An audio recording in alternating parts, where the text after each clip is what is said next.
It was 40 years ago that the unthinkable happened here, 6221 Osage Avenue. A bomb was dropped from a helicopter on this building, starting a fire that devastated 61 row homes, killing 11 people.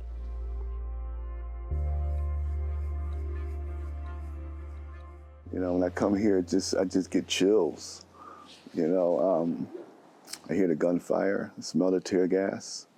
You know, 40 years later, it's still there, man. It's just doesn't go away.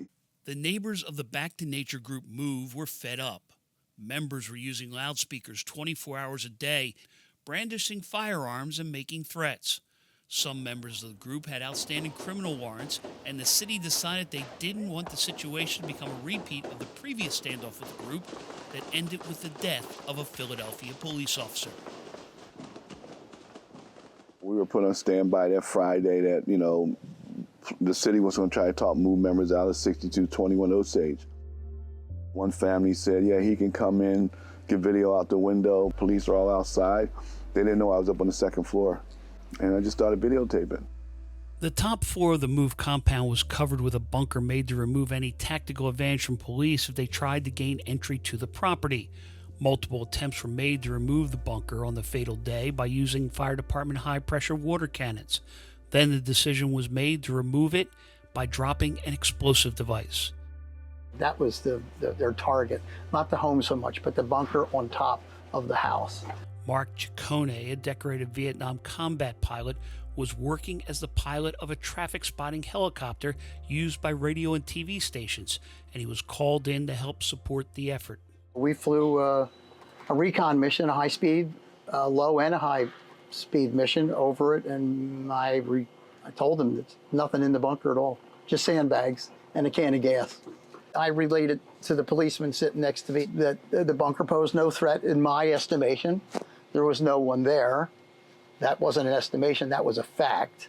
We stayed in the air till we were issued the order to go pick up the lieutenant and the bomb. We both landed.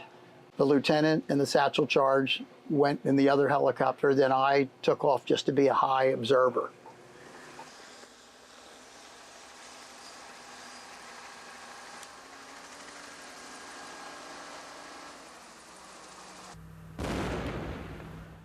I didn't see any, in my estimation, any reason to drop a tactical weapon on the roof to eliminate the bunker, which was their original target, since it consisted of nothing. So that was just my opinion, and I gave it to them. The time in the home was tense for Pete Kane. He was hidden across the street, communicating with his station via wired telephone. He was the only unbiased report available because other reporters were kept blocks away from the confrontation. They called it a bunker. I watched them hit that with water most of the day, knocking, you know, piece of wood off, plastic off, went through tear gas, went through the bullets, you know, whizzing by, you know, and then 5:27, the bomb was dropped. Out the window, I saw the flames. I was saying to myself, please come out the house, please. I knew they were in there. I never heard anything that from the station that, hey, they came out, they're out. So in my mind, I knew people were still in 6221 Osage Avenue. Kane was at a loss for words as 40 years later he looked at the site of the Move compound. You see the black smoke coming out of 6221. I'm on the phone with Larry Kane. I'm saying, Larry, you know, the Move house is on fire, fully engulfed in flames. And I said, the fire is spreading the homes on either side. Now keep in mind, all day long, I watched the fire department hit that house, that bunker, with water. It was maybe 45 minutes after that fire started that water was put on that fire. And when I left that house 3 hours later, this whole south side of Osage was fully engulfed in flames. I just understand why, if you knew people were in there, even the kids were in there, that it could have been handled differently. I can understand the gunfire and things like that, but if you can hit that bunker all day long with that deluge gun, you know, why not try to hit it more when that fire is burning? That's the thing that frustrates me more than anything else. You know, I understand the firemen, you know, lives being put in danger, but you're a quarter block away hitting it all day long. Why not hit it when that fire gets out of control?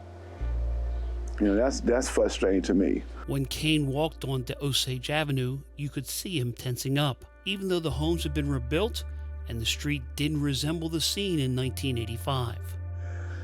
It brings back nightmares. It's a day like today. You know, 40 years ago don't seem like 40 years ago, Tom. It doesn't.